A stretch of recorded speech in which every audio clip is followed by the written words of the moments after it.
We have talked several times about plate heat exchanger cleaning, discussing regeneration, cleaning, and fouling factor. Let's say it is a very broad topic and deserves further investigation. Obviously, if we talk about inspectable plate heat exchangers, it is clear that they are easy to clean. Relatively easy. Let's say that being inspectable, it's sufficient to disassemble, open, wash with acids, with detergent solutions, with more or less aggressive fluids, and then once cleaned, close again. But it's not enough. It is not enough because usually this operation is integrated with a liquid penetrant test to verify that the plates are not corroded, cracked, or broken. Let's say that obvious corrosion phenomena are evident, you can see them immediately.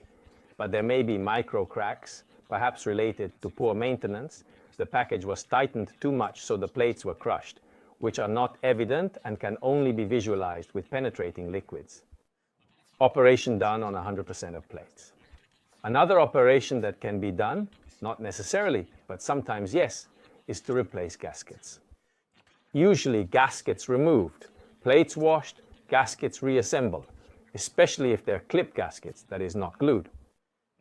But there may be cases where the gaskets are worn out and need to be replaced. At that point, regeneration also involves replacing the entire gasket pack.